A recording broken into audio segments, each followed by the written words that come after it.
And I don't know, I have a feeling we have this kind of worship of order, right? Although we have the propensity to create havoc and chaos and suffering, you know, as my ancestors did during the Second World War. By the way, this year is also the 80th anniversary of the end of the Second World War. But when I first came to South Asia, which was actually India in 1986, I came on a on a tour of the most, I guess, first places to go, which is Delhi, Agra, Jaipur, and Varanasi. And yeah, I mean, I was so kind of, overwhelmed, fascinated too. I mean, to me, coming from Japan, it was chaos actually, right? And so, and I was always fascinated, look, there must be an order in this chaos, and what is that? And so coming back, decades later, actually I did work in Pakistan between 2007, 2010, and then now I'm in New Delhi, covering South and Southwest Asia. And I'm really kind of reflecting on that. So if South Asia is saying it's an emerging world disorder, it must be chaos, I mean, in the world, and I feel that way too. But I'm really curious, so what does order mean? And, every year we review SDGs and we find that they're, behind, actually all over the world, but also in South and Southwest Asia. So the status quo order is not sufficient to actually break through and achieve the SDGs. So there needs to be some kind of change, right? We say it's transformation, but it is kind of shaking up the systems, right? And changing the order. So, my question is kind of in South Asia or Southeast Asia, which includes Iran and Turkey for the configuration of SGAP, what does that mean, And I'm really curious to kind of explore that question personally too. But anyway, so for this first session, it's about accelerating SDGs in this world of disorder today. What are the challenges? What are the opportunities? And it's a strategic roundtable, although it's kind of rectangular, but please, if you can imagine a roundtable including all of us, I'd love to have a conversation in this room around that question. And just as a background, so every year since 2015, when the 2030 agenda was adopted by the UN General Assembly, there's a review of SDGs that happens in the Economic Social Council, ECOSOC, in New York. And every year there are 5 SDGs that are come under the microscope. And there are a series of, kind of reviews going on. So in Asia Pacific, we start at the sub-regional level. So our South and Southwest Asia office kicked off some virtual consultations on this coming year's 5 SDGs, which are SDG 6, water, SDG 7, energy, SDG 9, industry, infrastructure, innovation, SDG 11, sustainable cities and communities, and then SDG 17, which is the partnership for the goals. And so we're going to start with that framing, yeah? And to maybe kickstart, I'd like to ask the SDPI team to project a video message from our Executive Secretary of SGAP, Ms. Armida Salcia Alice-Chapana.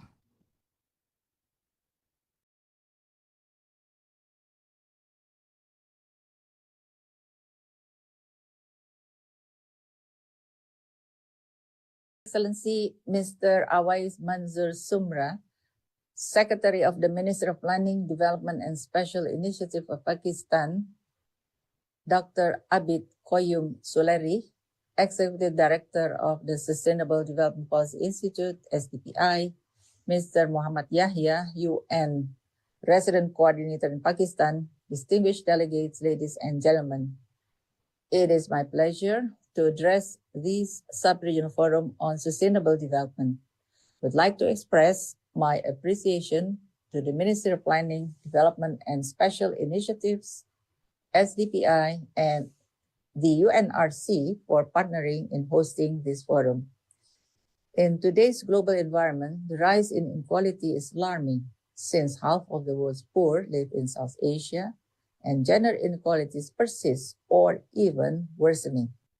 This year's forum focuses on SDG 6, 7, 9, 11, and 17. We must first recognize the hard efforts and gains.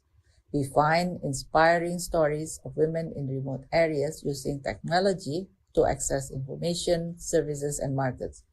Youth are organizing to contribute to climate action. Urban infrastructure and services have started to become more friendly to persons with disabilities and senior citizens. The question for us is how to bring solutions to scale, leave no one behind, and address emerging challenges. With a population of 2.2 billion in the sub-region, diversity and geopolitical complexity, the challenge is gigantic. The share of renewables in the overall energy mix is declining as clean energy investment are not keeping up with population growth and urbanization. Heat waves and floods have become commonplace. Water demand for agriculture, industry, energy, and consumption surge, while river basins and aquifers are depleted and polluted. Development financing is decreasing internationally and domestically. How then do we rescue progress towards achieving the SDGs? First, integrated planning framework that combine energy, climate, and development objectives are vital to ensuring that renewable energy expansion keeps pace with rising needs from industry, electric mobility, or clean cooking. Next, many feasible successes entail integrated approaches, coordinating concerned government institutions and fostering collaboration with the private sector, civil society, and research institutions. Public awareness on developmental issues and consultations with communities and stakeholders in the design and delivery of solutions are important. And finally, cooperation is essential across countries. Disasters do not recognize national boundaries. Systemic cooperation around early warning system, data sharing, and advanced technologies can save lives. Nuanced and tailored South-South cooperation can facilitate investment in climate-smart agriculture, resilient infrastructure, or water-saving technologies. We serve as a regional platform for countries to exchange relevant knowledge and solutions and to foster collaboration and cooperation. Ladies and gentlemen, I wish you all a very successful deliberation and look forward to your collective insights and solutions that can be shared at the Asia-Pacific Forum on Sustainable Development in February next year. Thank you very much. Thank you very much. So following that, I would like to give a brief presentation of what we've heard from the virtual multi-stakeholder sub-regional consultations around the 5 SDGs. Executive Director of the Sustainable Development Policy Institute, SDGI, Mr. Muhammad Yahya, UN Resident Coordinator in Pakistan, distinguished delegates, it's really to kind of frame the discussion a little bit. And, it is my pleasure you won't to be surprised with these many of these. It has already been mentioned today even as well. So here are the slides, and happy to share the slides, on the website of SDPI for reference later on as well. So next slide, please.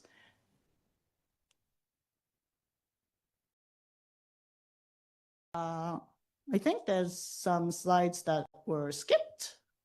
No? Is this? Yes. Okay. So this is the story. Unfortunately, we've been hearing every year, right? And I think basically the SDGs are not on track. This is, you might not see the tiny letters, but this is all the SDGs, 1 to 17 in South and Southwest Asia. And basically, where you say blue, it's progressing, but it's supposed to be already, I don't know if you see it, but 2024 is kind of midway there. And then the target 2030 is on the far right of that bar chart, right? So everything is really still way on the left side. And then you see red ones, which means it's regressing. Reduced inequalities, responsible consumption and production, and climate action. And by the way, there's also lots of data gaps. So gender equality, for example, you can't even know whether it's progressing or not, actually, on totality. And again, challenges. This is not new, but we've always had, but probably intensified in the recent couple of years, geopolitical tensions and the regional volatility. Economic slowdown, debt pressures, climate vulnerability, environmental stress, the share of renewables in energy package declining, the growing inequality, persistent gender gaps, and weak data and institutional capacity. Okay, now we'll dive into the 5 SDGs under review. Next slide, please. Thank you.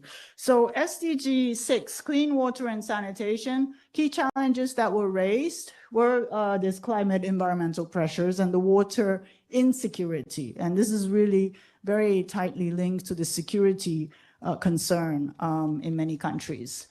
Water quality and the resource stress. It's about pollution. It's about also just, pumping up too much water. And in light of population increases, urbanization, it's just not enough water.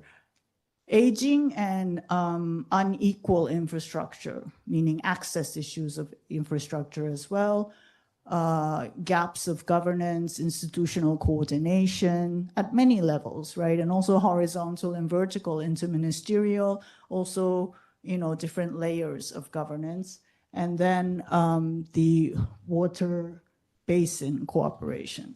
I mean, despite boundaries, we all know that the natural habitat or the natural ecosystem is totally connected, right? So what happens in one part of the water system or water basin impacts the others. Next slide, please.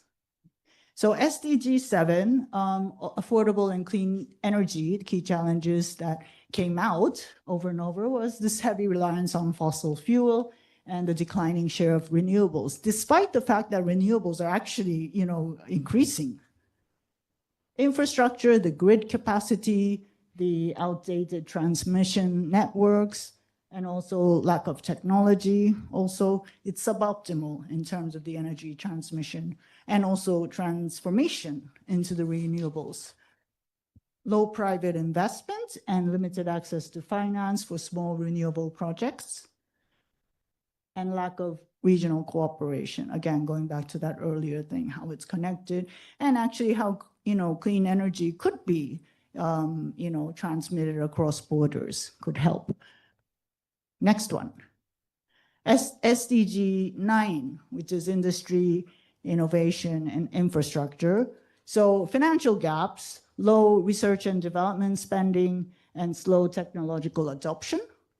We have the skill mismatch, migration inside countries and also across borders, and outdated education. Really, this is for jobs. This is also to adopt the technology that's really rapidly growing, and also, kind of an equality across population groups as well. This skill mismatch is still very, very high. Complex policies and regulations, which make compliance difficult. And this could be inside a country, but it also is across countries too. Logistics, transport, procedural bottlenecks make trade costs extremely high. Next slide. So SDG 11, this is sustainable cities and communities.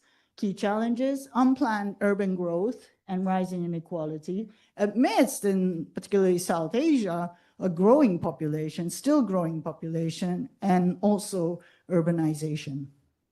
data and coordination gaps, data to actually plan, monitor, and the coordination, even to coordinate different institutions and stakeholders. This is very important, but there are many, many gaps there. Financing capacity and enforcement constraints, and then rising environmental and disaster risks. Next one. So last one is SDG 70, partnerships for the SDGs. So the decline in aid, many people have talked about that today already, high debt repayments, weak domestic tax revenues, limited access to credit and risk-sharing instruments, particularly for the, the smaller businesses, the vulnerable populations, lack of data for evidence-based policymaking, and then tariff disputes and underutilized regional platforms. So just to summarize, next slide, please. So we just kind of grouped up, not necessarily, SDG by SDG, but kind of common solutions and way forward that came out. One is this integrated planning and management, multi-sectors across SDGs, inclusion of different community stakeholders, the sustainability aspect and the resilience aspect in face of climate change. Then strengthen the institutional coordination, accountability, and multi-stakeholder cooperation, which is also cross-border too. Data and digital tools for monitoring and decision-making. Invest in tailored capacity building, research and development, tech transfer. Remove regulatory bottlenecks, financing for SDG investments, and for SMEs or MSMEs, women, youth.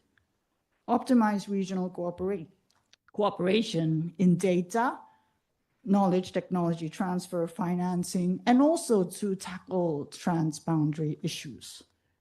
So that's the real summary. I think there's enough in there. But what I'd like to do now is to invite a really distinguished panel here to bring in some different perspectives, and out of that, we also have our think tank partners of the South Asia Network for SDGs. And I'm going to ask them also to kind of connect the dots, really. I'd like to really, find solutions out of this. And even in a time frame of 5 years, right? 2030 is less than 5 years now. What can we do together, different stakeholders, to advance the SDGs? So with that, to kickstart, I'm going to ask His Excellency Mr. Fayaz Mushid Qazi, who is the ambassador of Bangladesh in, did I skip something? No, you can do it there. You can do it there. Yeah. Who is the ambassador of Bangladesh in Thailand, and also the permanent representative to ESCAP. So with a lot of experience in diplomacy as well and development. But really the questions we wanted to kind of hear from him, and he's free to also, add other maybe pertinent points, is how is Bangladesh navigating domestic and global shifts in keeping pace towards the LDC graduation, the least developed countries category, graduation from that, and SDG acceleration, what kind of development cooperation is required? So I'd like to ask maybe about 4 or 5 minutes, but please, over to you.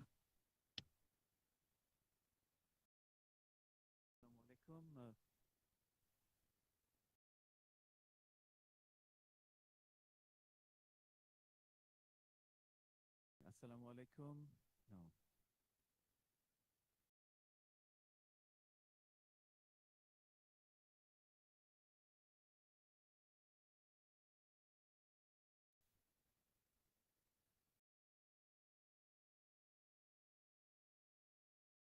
Assalamu alaikum. Good afternoon.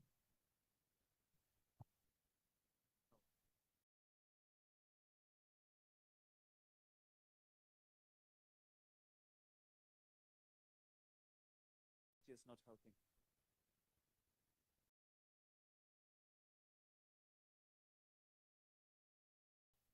So, assalamu alaikum. Yeah. Now it's like Multiplication of my voice, yes. Great. Thank you very much. Good afternoon.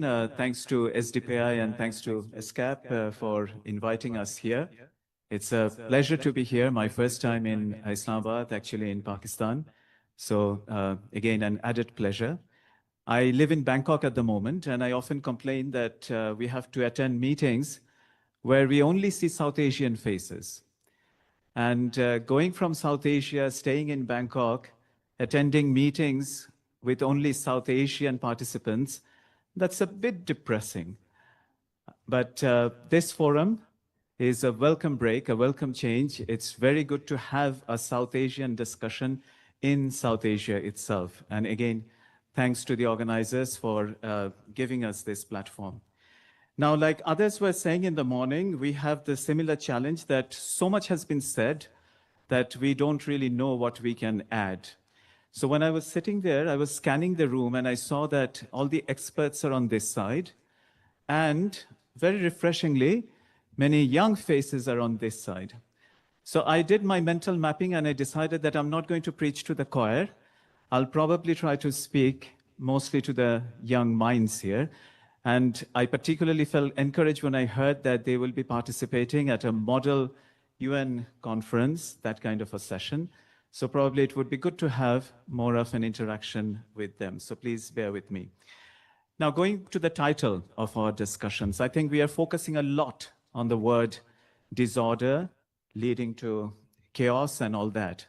But I would like to see it a bit differently. Of course, one of the honorable ministers in the morning said that when there is a transition, when there is chaos, there is actually opportunity as well. That we can reimagine, recreate, recalibrate certain things.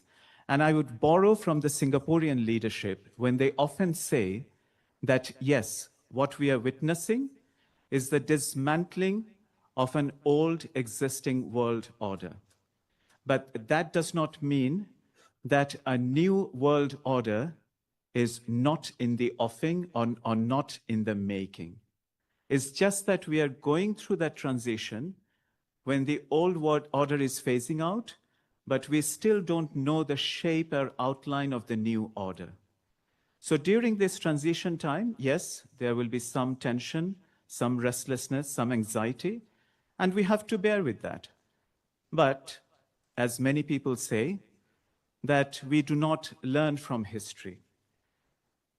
It's not that this kind of situation our world has faced only in this 21st century. Just 100 years ago, our world had witnessed 2 world wars. And at that time, the world was going through exactly this kind of a transition, which looked like chaos, which looked like disorder. But if our forefathers could come out with a solution, an order, a global order that served us for 80 years, there is no reason why our bright young people sitting here with us cannot also envisage a new global order where we would all like to live in. So let's hope for that and talk about the other part of the title, which is accelerating sustainable development or advancing sustainable development. It's very true that we only have less than 5 years left to achieve the sustainable development goals. Now, when the SDGs were adopted, we were all celebrating it to be a universal, ambitious, transformative global agenda. But I don't think many people had the illusion that we would actually be able to achieve all these goals, the 17 goals, and so many targets and indicators that went under it.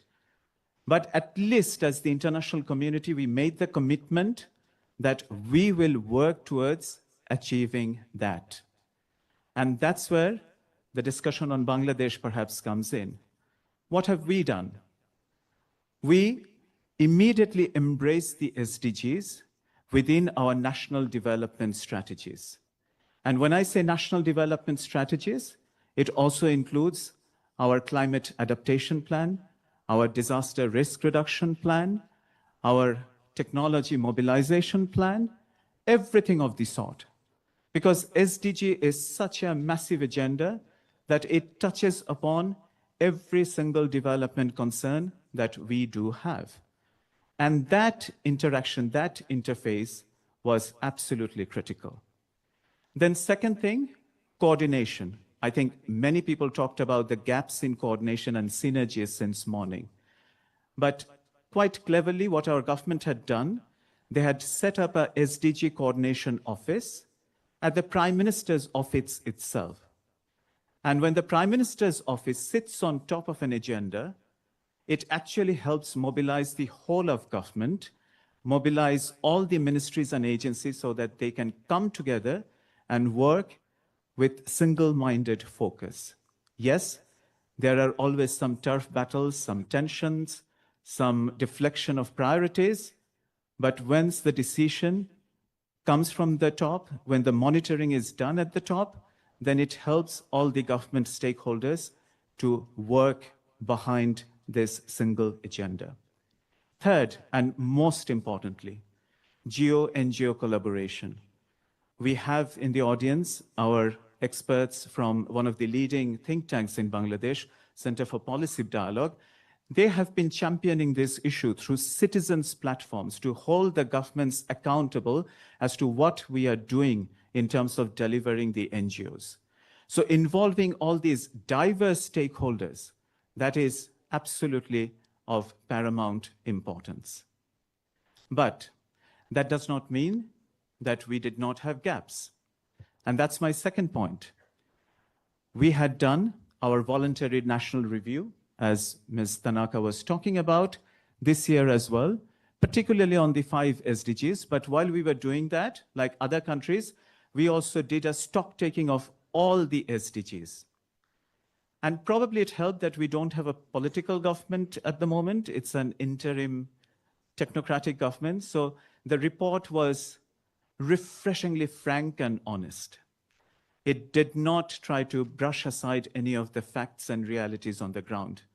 If you look at our voluntary national review report, you would see that it honestly admits to the progress that has been made, but also the deficits, the gaps, and the challenges that very much remain on the table. And that is an important exercise. So we have to take these review and accountability mechanisms quite seriously, and this should be our guide moving forwards in the next 4 to 5 years. 2 more points very quickly. I think the word that Ms. Tanaka was using the most was data. And that remains, again, a major challenge for all of us. But again, I know that younger people who are sitting here are much more savvy about data mining, data analytics, and I'm sure you kind of live the reality of data being power. When we were growing up in the 80s, 90s, we were told information is power, but that narrative has totally shifted. Now they're all talking about data being actually the power. And that's where we need to make the most investments. How do we get proper localized SDG data? And there again, one particular exercise in Bangladesh context, and I think in many other contexts that helped, is localization of SDGs. You cannot just have SDGs at the central level. You have to take it to the grassroots. What have we done? We actually took it to every single sub-district in Bangladesh and asked them to prioritize their own agenda, with the caveat that SDG is a whole. We cannot divide it. It's not divisible. But even then, every context would have its priorities. So they identified, each sub-district identified 39 priorities, along with one priority that is relevant to their own context. And that helped generate the substantive data that we wanted. But even then, for the experts, what we have seen that when we developed the SDG targets and indicators, we were trying to be very innovative. We were trying to be very meticulous about this. But the fact remains that there are many data that we are not being able to collect sufficient information on. So going forward, when hopefully we negotiate the next round of international development architecture, this is something we have to keep in mind. It's good to be ambitious, but it's also important to be pragmatic. When we tried to be ambitious under the SDGs, each one of our countries, we added our preferred agenda into it. But we probably didn't think that whether we do have the tools at our disposal to measure these indicators properly. And that's why some of the figures that we see where our countries are lagging behind, it's because we do not have sufficient evidence base in support of what we would like to establish. So a lesson that we would like to take forward.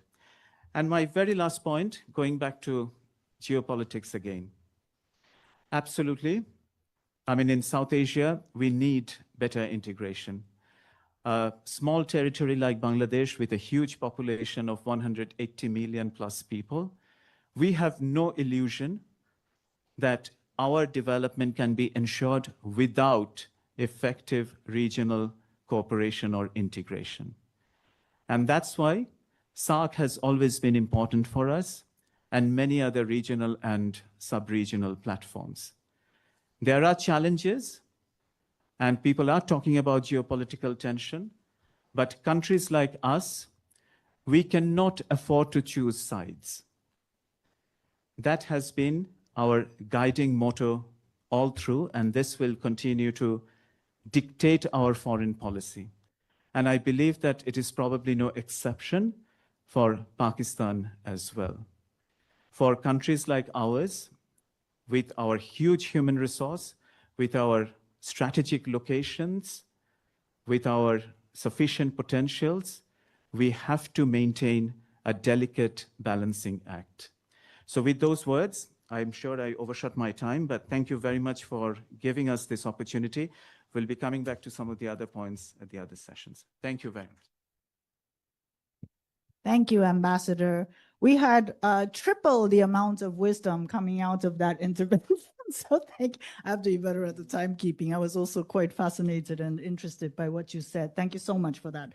So actually a good transition, because next I'd like to invite Ms. Pratma Uprati, who is the Director for Information and Poverty Alleviation Division of the SAARC Secretariat. So this is about the regional cooperation dimension and SAARC. Thank you.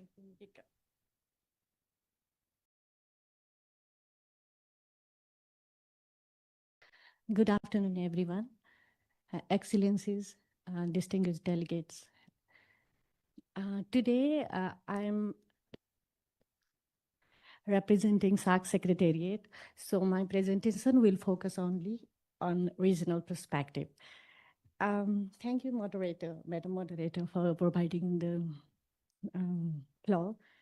Regional cooperation is absolutely central to helping South Asia, Asian countries keep pace with SDGs, because many of our development challenges are inherently cross-border, whether it is climate change, energy security, food system, public health, or disaster management. No single country can solve this issue alone or in isolation. First, strengthening partnership under SDG 17 allows us to pool financial resources, share technical expertise, and build collective capacity. Mechanisms such as SAARC regional centers and SAARC specialized bodies, including SAARC Development Fund, provide platform for collaboration and project financing across borders. Second, I would like to highlight energy cooperation. It can accelerate progress on SDG 7 and SDG 13, expanding cross-border electricity trade, investing in renewable corridors, and sharing clean technology know-how can help countries diversify their energy mix, lower cost, and reduce emissions. In this context, the SAC Energy Center already facilitate knowledge exchange and feasibility studies. This now needs stronger implementation. Third, regional disaster risk reduction is essential for regions exposed to floods, earthquakes, and cyclones. Joint regional early warning systems, shared disasters response protocols, and climate resilient infrastructures planning can significantly advance SDG 11 and SDG 13. The SAC Disaster Management Centers is a vital regional institution contributing to capacity building, preparedness, and coordinated response across South Asia. Fourth, I would like to highlight trade facilitation and connectivity that can boost regional value chains, industrial productivity, and job creation, supporting SDG 8 and SDG 9. Harmonizing regulatory and safety standards through the South Asian Regional Standards Organizations makes our market more interoperable and competitive. Fourth, food security and agriculture cooperation help advance SDG 2 and SDG 12. Sharing climate-smart farming practices, seed banks, and digital agricultural tools can cushion the region against climate shock.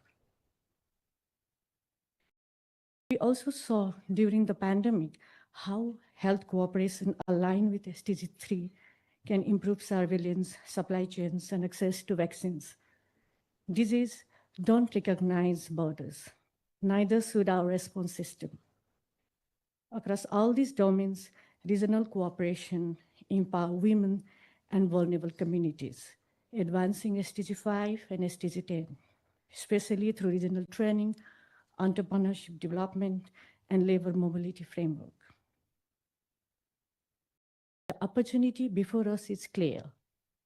By scaling up existing mechanisms, mobilizing regional financing, and translating our commitment into action, we can move faster and together. When South Asia cooperates, we not only accelerate SDG progress, we build resilience, enhance trust, and unlock shared prosperity. SAC stand ready to convene, coordinate, and catalyze. By working together, we can deliver a more prosperous, resilient, and sustainable future for all. Thank you.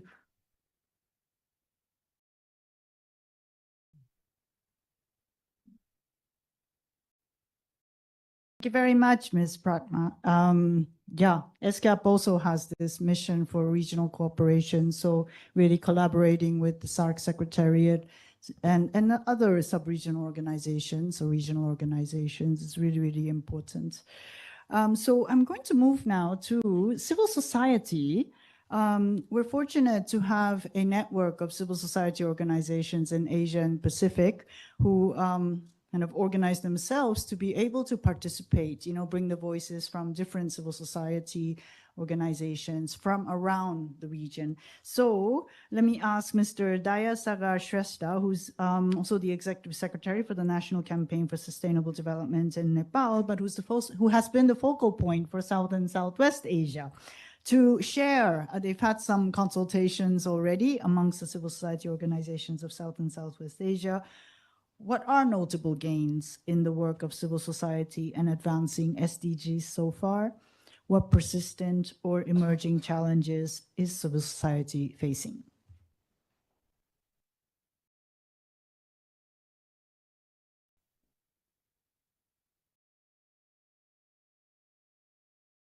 Moderator, respected Mikiko Tanaka, honorable guest, distinguished presenters, speakers, panelists of this very important session.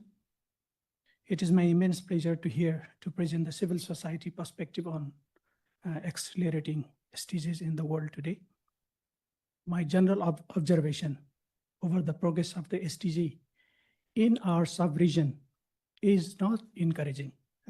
Recently, Mikiko has presented that none of the goals we are going to be achieved by 2030. and in 3 goals, goal number 10, goal number 12, and the goal number 13. In these goals, we are regressing than 2015. That's why the SDG, progress of SDG is not encouraging in our sub-region. That's why the sub-region must significantly speed up its SDG implementation efforts. Mobilizing time, resources, and the energy is critical to overcome immediate crisis and invest in the achieving the goals by 2030. Strengthening regional partnerships, and the collective action is essential for success. Now, I want to highlight some notable gains or the achievements from the work of the CSOs in advancing the SDGs so far together, with a few reflection on how they may inform further progress. Number 1, localization and the grassroots engagement. Civil society organizations have helped bring the SDGs from global national policy into local and community level context, translating, adopting, and mobilizing around them. For example, civil society organizations in South Asia have aided in localizing the global goals, monitoring progress by helping collect local data and fit community voices into the national policy. In the case of Nepal, civil society organization lead a citizen voluntary national review that mobilized over 900 youth stakeholders and amplified voices of the marginalized groups, Dalits, persons with disabilities, ethnic minorities about their SDG experience. Number 2, monitoring, accountability, and alternative reporting. Civil society organizations have taken on the role of watchdogs and independent evaluators, producing a spotlight or the citizen reports that complement government voluntary national reviews, bringing in quality and the people-centered evidence of how SDG implementation is experienced on the ground. For example, in Nepal, the Civil Society Spotlight Report emphasized the need for more disaggregated data and the inclusive governance. Number 3, mobilizing partnership and the network. Civil society organizations have helped to build multi-stakeholder partnership with the government, private sector, civil society, and to amplify bottom-up voices in the governance.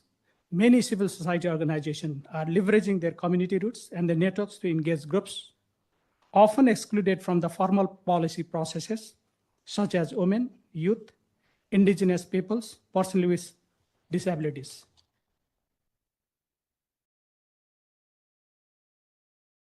For example, women-led community organizations in South Asia have played a significant role in climate adaptation efforts by linking women's network and the local actions. Number 4, service delivery and the hard-to-reach context. In many countries, civil society organizations have complemented government efforts by delivering services and programs in rich areas that governments may find hard to reach, such as remote, marginalized, and conflict-affected areas. For example, in Nepal, civil society organizations provided legal aid, access to justice, and community engagement in local justice system. Civil society organizations have also contributed to enhancing civic participation and the voice, which are key enablers for the SDGs, especially those that rely on inclusion, accountability, and the leaving no one behind. Now, I would like to present some thoughts regarding the persistence and emerging challenges faced by the civil society organization in South Asia. The challenges are interlinked and vary by country, but together they paint a picture of the more constant and the complex environment. Number 1, shrinking civic space and regulatory legislative restrictions. Many countries in the sub-region have tightened laws around the freedom of association, expression, and assembly. The civil society across the South Asia is increasingly constrained. Anti-democratic authoritarian tendencies and the greater securitization of the laws and the practices appear to be the main drivers of this narrowing trend. Measures included stricter regulatory frameworks for NGOs, for registration, foreign funding, reporting, use of broad anti-terror or the public order laws to restrict activism, and informal intimidation. When civic space shrinks, the leave no one behind agenda risks being undermined because marginalized groups may lose representation or voice. Funding constraint and the sustainability issues. Many civil society groups rely heavily on external or the foreign fundings, which creates vulnerability to shift in donor priorities, regulatory backlash, and the accusation of the foreign influence. Organizations find it hard to build long-term institutional capacity, manage leadership, transitions, and the maintain momentum behind the short-term campaigns. Funding and sustainability issues mean that the civil society organization may focus more on short-term projects rather than long-term institutional change or systemic transformation. Number 3, fragmentation and the coordination and the representation. The civil society organization sector, CSO sector, is often fragmented. Many organizations working in isolation, overlapping mandates, competition for the resources, weak coordination.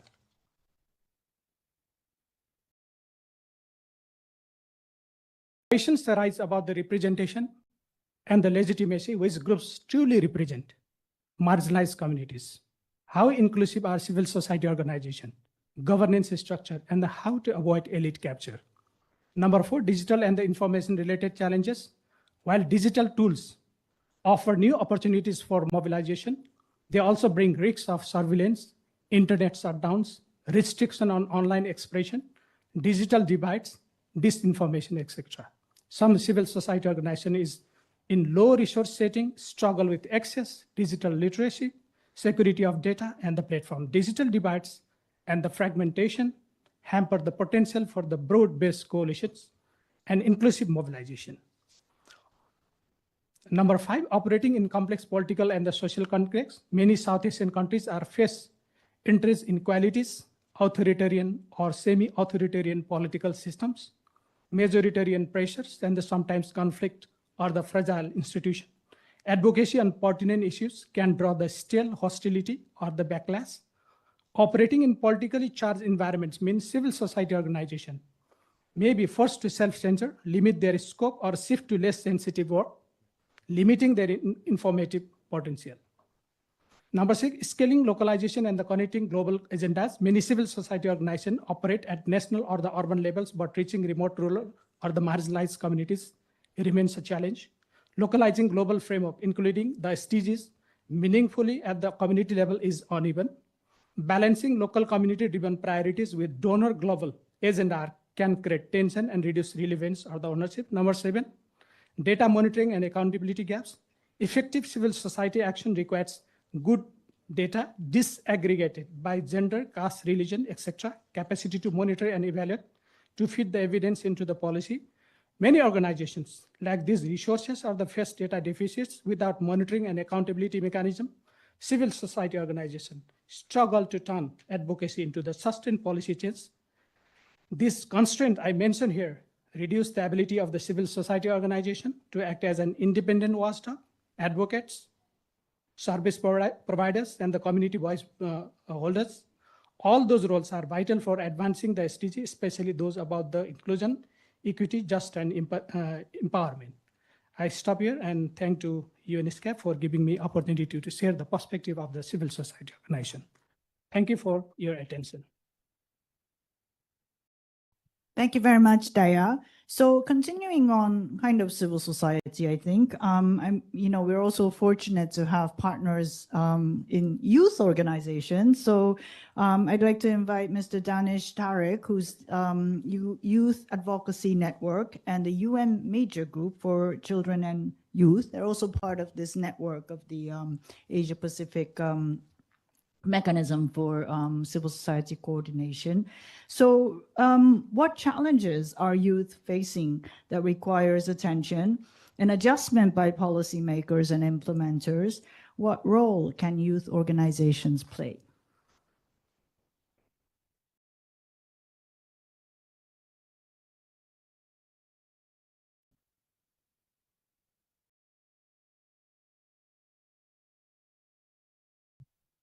Thank you very much, Mikiko, SCAP, and SGPI, and all the organizers. And good afternoon, everyone. I can see many young faces here. I can actually remember जब मैं वहाँ पे बैठा होता था. So it is a very good thing for you guys, and I'll also like you guys to consider this as an opportunity to learn how these mechanisms actually work. So I'm very pleased to bring the youth perspectives from the South and Southwest Asia Youth Assembly we did in the last week. And that was in lead up to where we are today, sitting in this hall and listening to the opening of the South and Southwest Asia consultation. It gathered young leaders across our sub-region, if we go from Afghanistan to Sri Lanka and beyond to Turkey, to reflect upon the 2030 agenda and the SDGs under review. As the moderator has asked me, my first part would be on the challenges youth are facing, and I'll actually emphasize on our consultation that we did recently and the work we have been doing since the last APFSD and beyond. Firstly, young people still struggle with limited institutionalized participation in policy making. Please focus on the words that I stress upon a lot.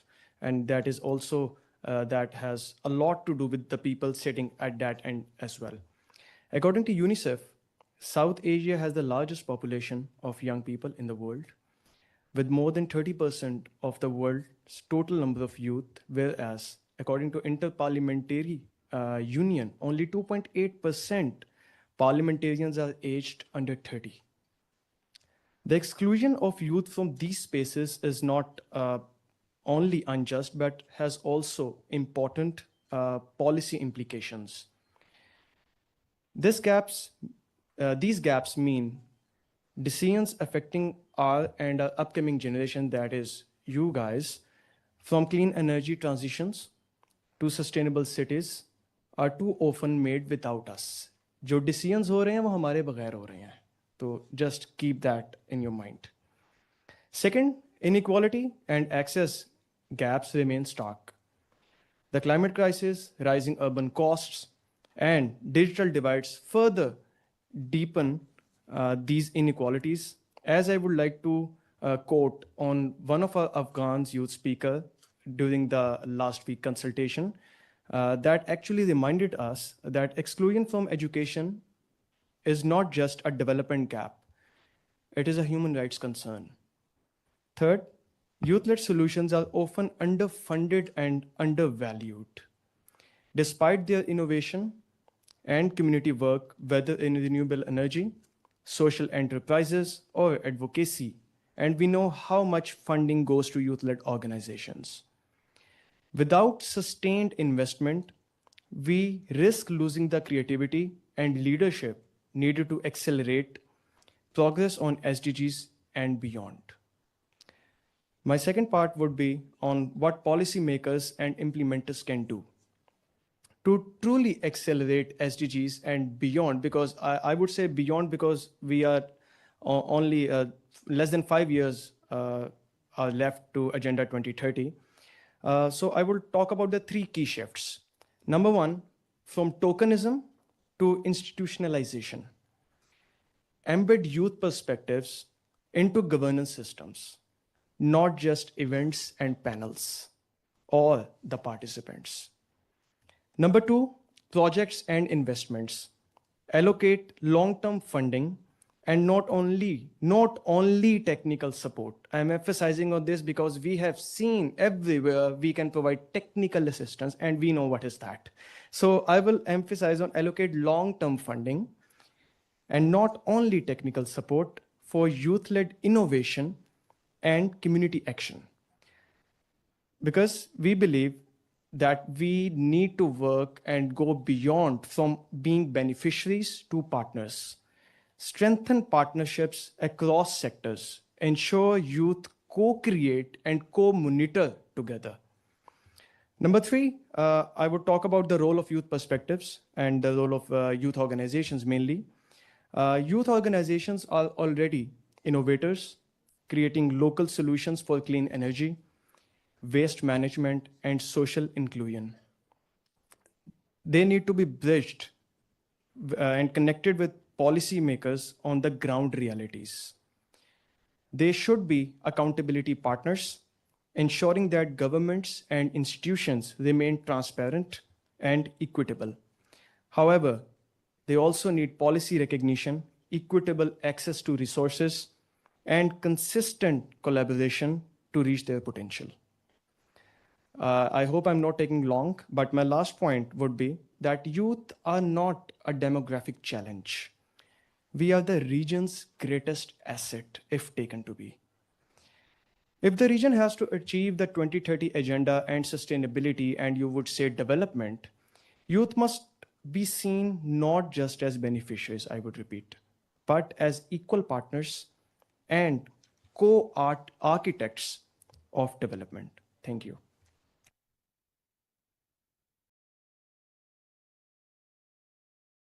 Thank you very much. Really refreshing, actually, very thought-provoking questions in there. I'm going to continue with this panel as we try to synthesize also what we're hearing from different perspectives, right? So I'm going to invite, we have a partner, a network actually of think tanks in South and Southwest Asia, really fortunate to have them.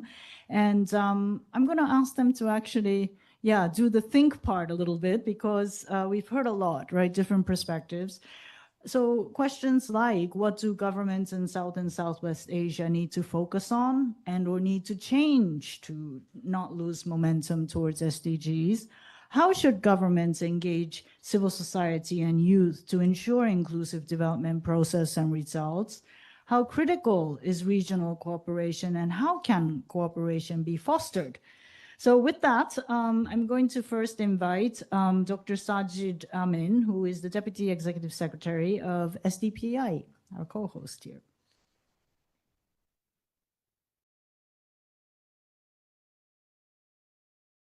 Thank you.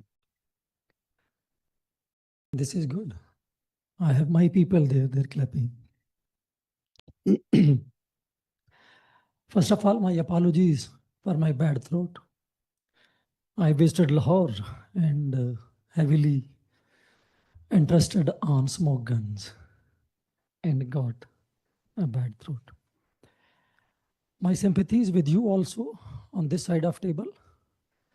I think I'll request our team that instead of arranging 4 plenaries where everybody just listening since morning, we need to provide opportunities to people to speak on this side of table as well. And also when I see youth is empowered, but I haven't seen anyone since morning saying that I wanted to say something, just passive listener. So this needs to be changed very honestly if we really have to have some meaningful conversation on the issues that are here. I'll just take 3 to 4 minutes. I think the first is let's admit that this system is not delivering on SDGs. This is the first reality. You see the global financial architect, the debt distress is on the peak. Entire budgets, entire set of revenues are going to debt servicing across many of the countries. Debt defaults are increasing. So I think the beginning point, the starting point is that if we have to deliver on SDGs, this system has to change from within itself. It hasn't delivered over the 10 years. Inequalities are widening, poverty are rising. I mean, there are external shocks, but this is the ability of a system to absorb those shocks. And only that system can deliver on SDGs. If any system cannot absorb shocks and cannot recover sustainably from those shocks, it cannot deliver on SDGs. So that is my first point that I wanted to make. The second point that I have been making over the last couple of years, few years, we need to speak inclusive acceleration instead of accelerating the SDGs. For whom we are accelerating? Who is accelerating? Who is leading that acceleration? Who is left behind in this acceleration? That will shape the key core, leave no one behind. When you call accelerating SDGs, it's creating pockets of acceleration. as we have seen the pockets of progress on SDGs. Some countries are deteriorating, some are doing very good. So I think the discussion need to move from accelerating the SDGs to inclusively accelerating the SDGs, the inclusive acceleration of the SDGs. And that will take 4 things. And this is my last point. We did a study on to understand who fared well, which country fared well, which community fared well in COVID-19. So the 4 common characteristics came out, that the communities, the societies, the countries having those 4 key characteristics fared relatively better.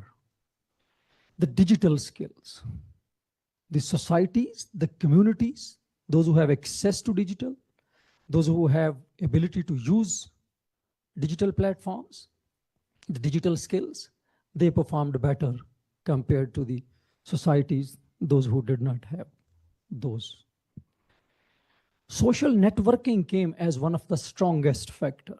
The societies with stronger social network are the ability to develop those social networks, our ability to leverage from the existing networks, that came as a catalyst in recovering well from COVID-19. The resilient societies. And you can define resilience. How you define resilience? The resilience is not ability to absorb a shock. The resilience is ability to recover sustainably. Let's see a country like Pakistan recover from COVID-19 or any other country, but with huge debts, loss of growth, everything. And that is not a sustainable recovery. So this is the resilience number 3rd. And lastly, it was the ability to access the available services. I mean, if there were many fiscal stimuluses, many policy packages coming, but the societies, the parts of societies, the group of societies, those who have the ability to access those services, they better recovered compared to the other societies, those who don't have. And there is a broader parameter setting, what defines your ability. I mean, there can be. So when I was thinking on acceleration, I tried to translate into a country level. Let's see what are those 4 key abilities that a country must have or a system must have to deliver on accelerating SDGs. The acceleration which is inclusive, which is not led by the few and leaving everyone behind. Quite contradiction to leaving no one behind. So if we clubbed this one, the digital skills mean the ecosystem for digital transformation. So if we have to accelerate SDGs inclusively, we have to build the capacity and ability for a digital transformation. We have to support ecosystem on this one. We are covering 10 years in 5 minutes, just one minute. And then impactful partnerships. I mean, we have been talking about the partnerships, but how impactful those partnerships were for the global south, for the developing countries. So we have to reorient this idea. What is your criteria of a successful partnership? We call it impactful partnerships. And capacity to act, agency to act within the changing circumstances and recover sustainably. And finally, capacity, ability to access global forums, global initiatives like green finance, climate finance. The global south, developing countries, those who are lagging behind, are the weakest on these global forums. If we don't change their voice on these global forums, we won't be able to deliver an acceleration which is inclusive. I thank you so much. Thank you so much. I actually do want to leave some time for some participation. Let me quickly go to Dr. Dushni Wirakun, sorry about that, Executive Director, Institute of Policy Studies from Sri Lanka. I know she has a very strong financial background, and a lot of funding issues came up, and competition for financial resources also fragment things too, no? I mean, I think it's the what do you call it, perpetual problem we have. We'd like to hear from you. Thank you, Mekiko. I'm going to take up your invitation to speak from the head table. First of all, my congratulations to Abid and the SDPI team for bringing us all here together. In 4 days, trying to cover a vast range of topics. On the SDGs, I think, you know, when they were first announced in 2015, the idea was that we would achieve these, and the financing was going to be sort of a mechanism, development for financing as a route through which countries could access funding to accelerate or implement the SDGs. Today, the story is quite different. I won't go into the numbers, but I think we all know how far we've fallen behind in terms of implementations, and Sri Lanka being a country that's gone through 2-3 crises, including a financial crisis, we are also in that same situation. So, you know, the idea that there would be partnership to provide financing, I think it was laudable, but highly ambitious. And at the end of the day, I don't think there has been much that has been delivered.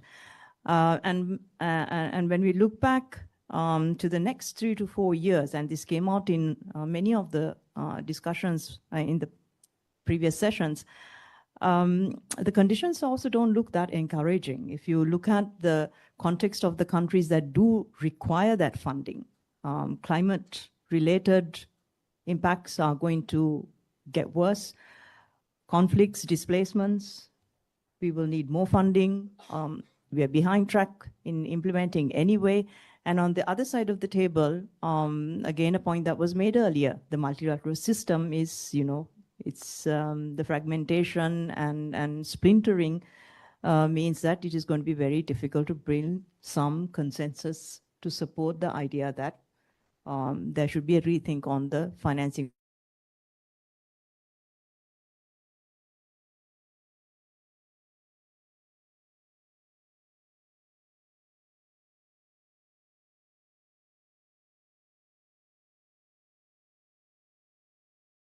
Sound চলে গেল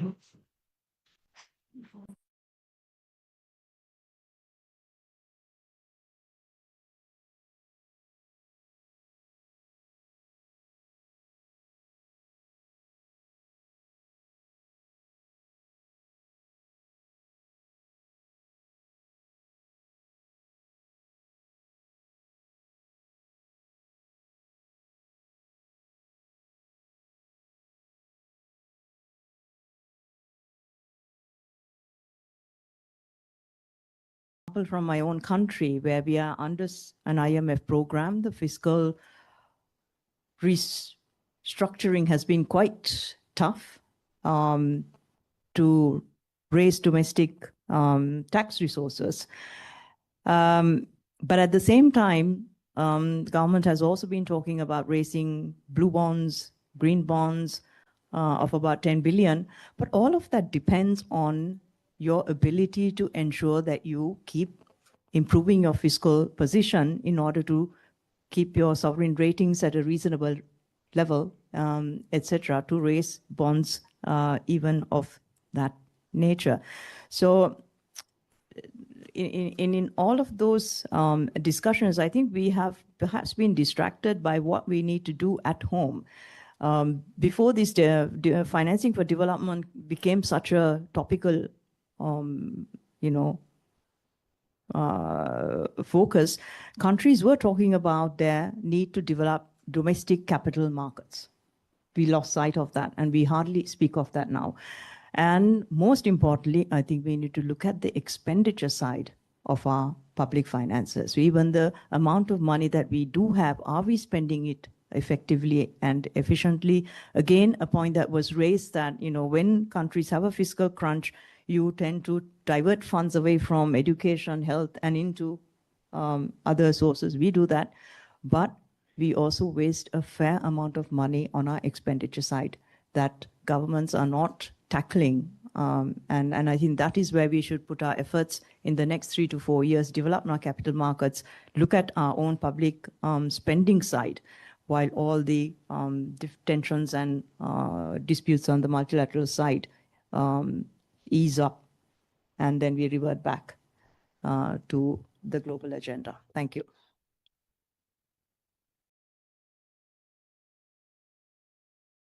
Thank you very much. Very astute, insights coming from really experience from country level as well. So last on the panel is online, and I really hope we can still do some, participation.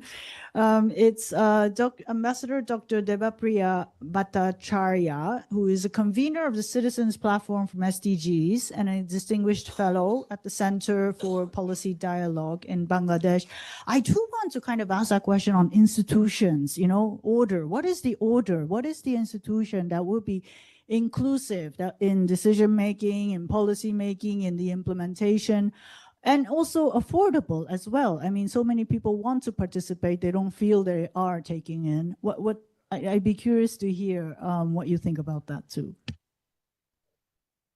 Thank you, Madam Moderator. Thank you for giving me the floor. First of all, my sincere apologies for not being able to be there with you today. I see many of my friends over there. I really miss their company face to face. But thank you for this opportunity of addressing the colleagues.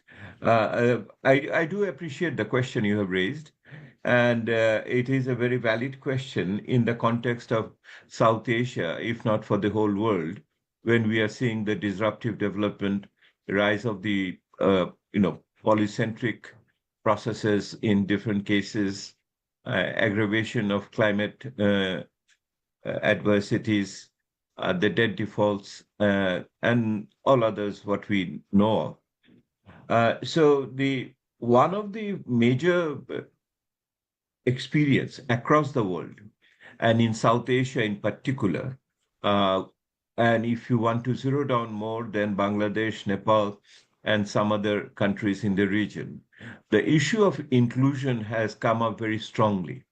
The flip side of the inclusion is the absence of democratic polity. And earlier we used to talk about the absence of democratic polity in terms of local governance, in terms of access to public service delivery. But now what has come to the fore is the state structure itself in a bigger way.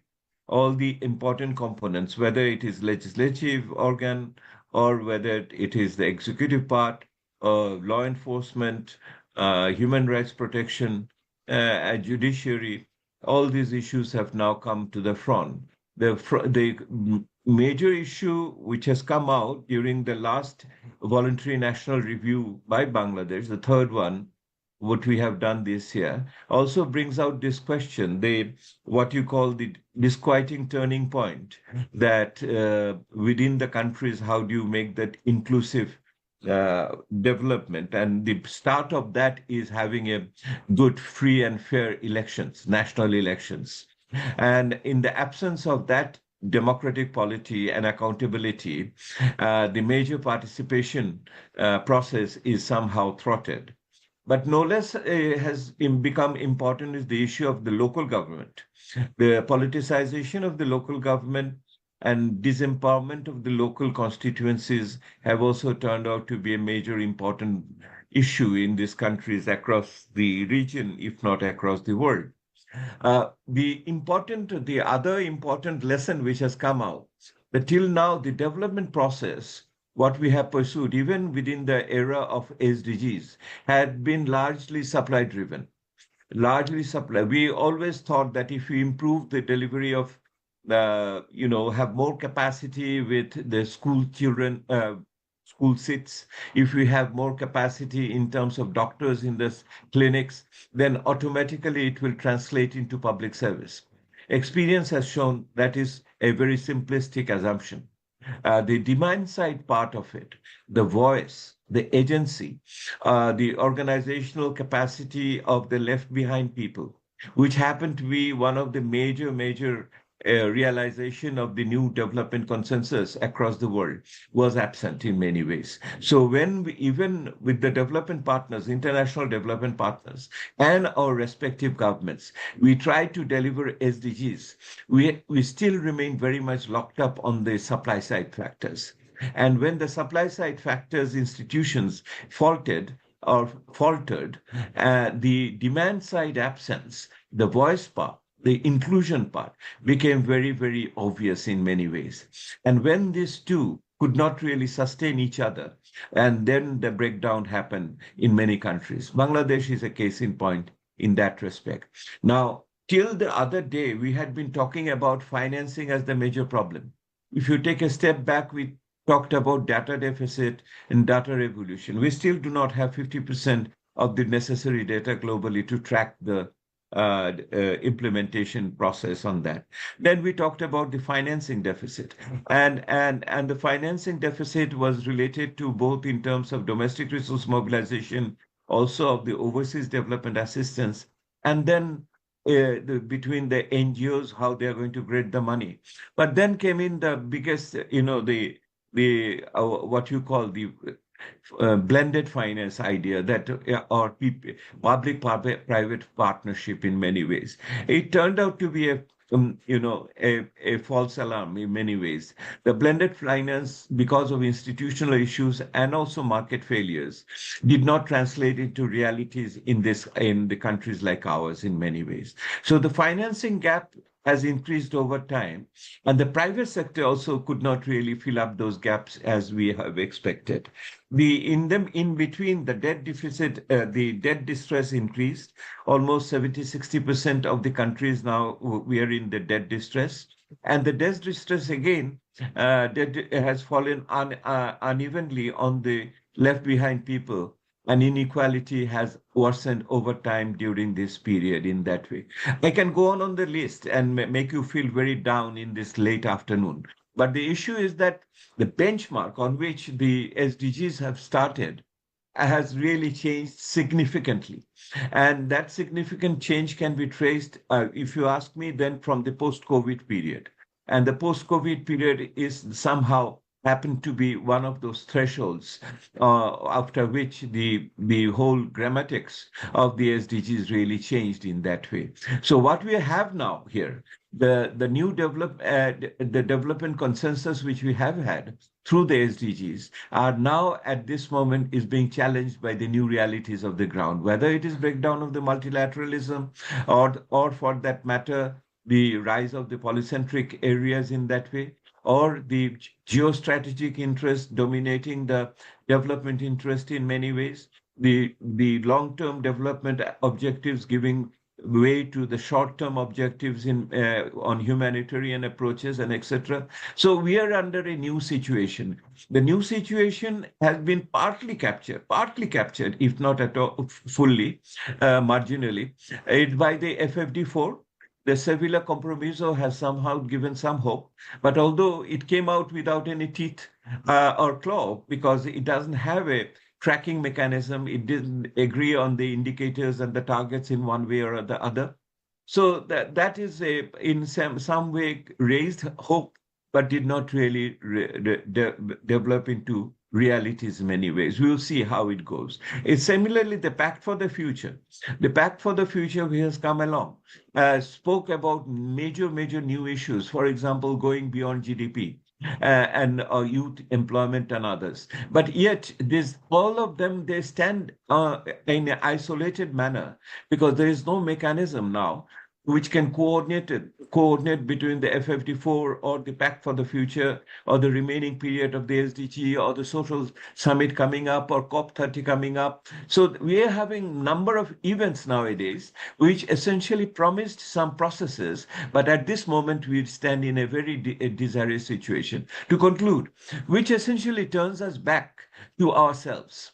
The expectation which was raised about the global partnership through the Global Partnership Effective Development Cooperation, GPEDC and others, I think at this moment stands a bit in tatters. So the demand for national capacity development has come back into the menu very strongly again.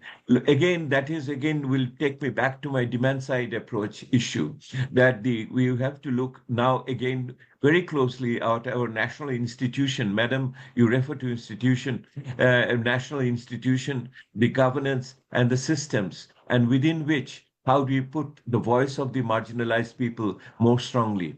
Democracy at the national level is a starting point, but that is not all of it. I think South Asia at this moment is embarking on a new, not new, but a novel journey, let me put it in that way. And this meeting today is happening where we exchange our views. It's at the right moment that we can take back some inputs for our own benefit in the coming days. Thank you very much for giving me the floor. Thank you so much. Very interesting. Can I just have 2 minutes? I'd like to invite, 2 interventions from, sorry, I'm going to go for the young people here.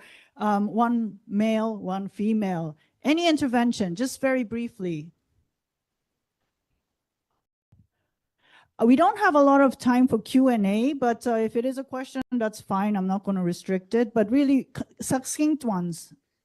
Just please raise your hand, 2 people. One here, sorry, and then one there. Okay, one man, one, sorry. You'll have other opportunities in other sessions, hopefully. Please. I'll go with ladies first. Hello, am I audible? Yeah. So, thank you all the distinguished speakers for such a rich discussion on such diverse topics. My name is Maheen and I'm an MPhil scholar from Pakistan Institute of Development Economics. And I'm also a researcher at the Oxford Internet School working on the shared sustainability model between India and Pakistan. So my question, honestly, it's so heartening to see discussions on such diverse topic at the regional level. However, as someone deeply interested in the regional cooperation, I couldn't help but feel the absence of the Indian perspective, since this is a regional conversation and both India and Pakistan are a major player in discussing this shared sustainability discussions, right? So I want to ask a question particularly from Ms. Pratma Uprati. I hope I'm pronouncing your name right. I wanted to ask, how is SAARC, currently working or planning to bring these 2 key countries closer as a regional, player in the context of achieving regionally integrated SDGs, especially as we enter a phase where artificial intelligence, energy transitions, and digital sustainability are reshaping both our development models and our security dynamics. Regional dialogue right now seems more urgent than ever. So what kind of diplomatic or technical platforms can SAARC bring or create to foster collaboration between these 2 countries? Thank you. Thank you. Very good question. Let me take the second intervention from the gentleman.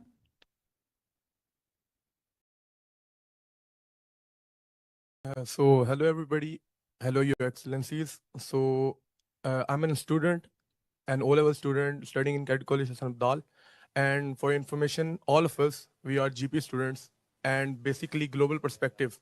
So global perspectives is mainly focuses on the UN SDGs, and there's a component in global perspectives that is related to an IR or individual report, in which we focus on an SDG, on an issue, and write about it.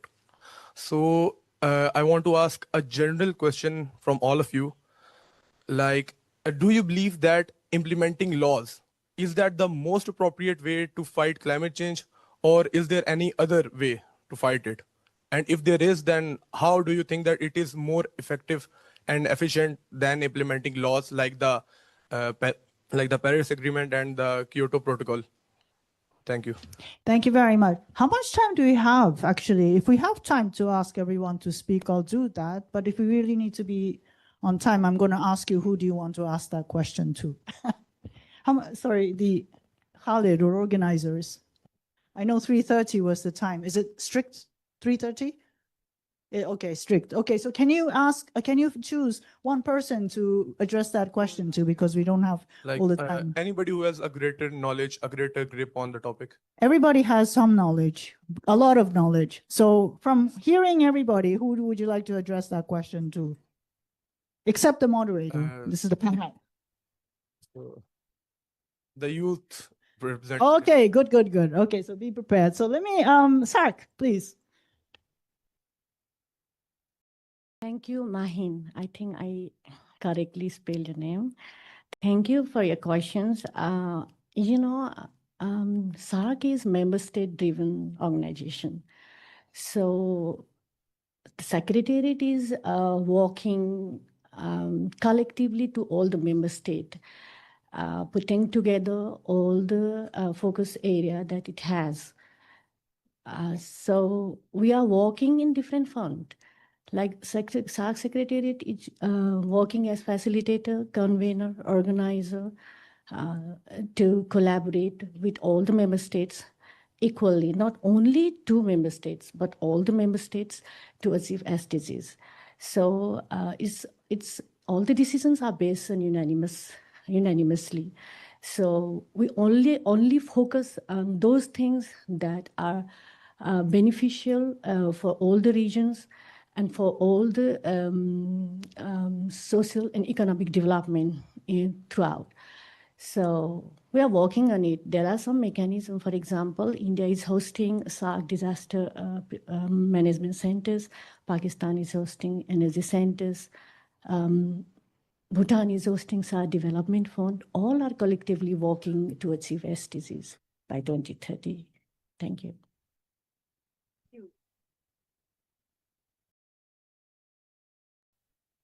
Thank you very much. Working? Okay.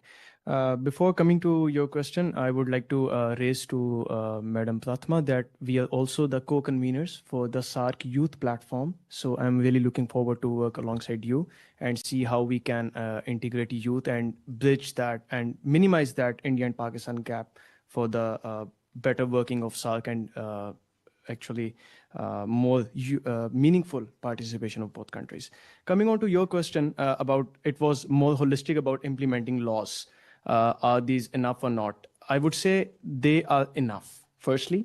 Secondly, we have to say by what ways they are being implemented. Are they only in the books? Are they only on the websites that, yes, they are implemented, or are these only taken into account when there are speeches from the CMs, PMs, etc. from the ministries?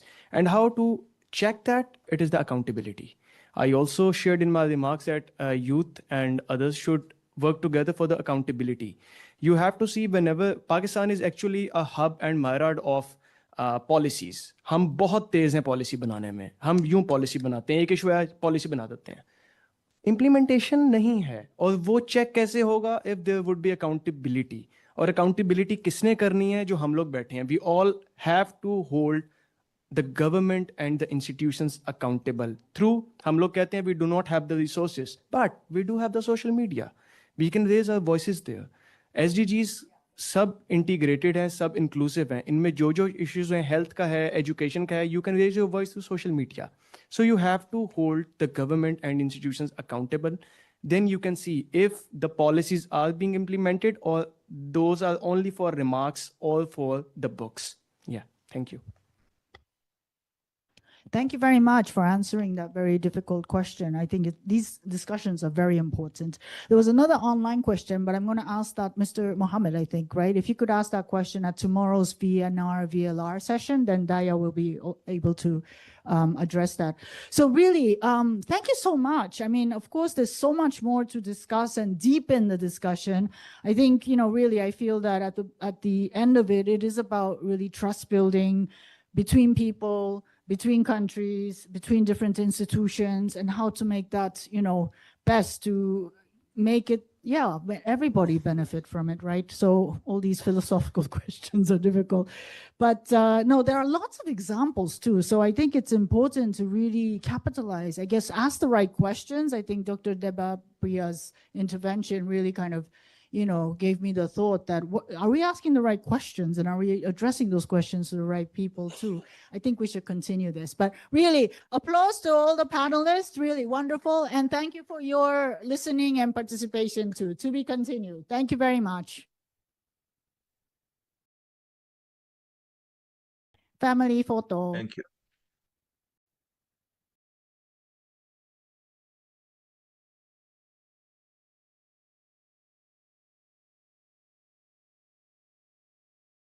Please, panelists, if you could come to the front in front of the flowers.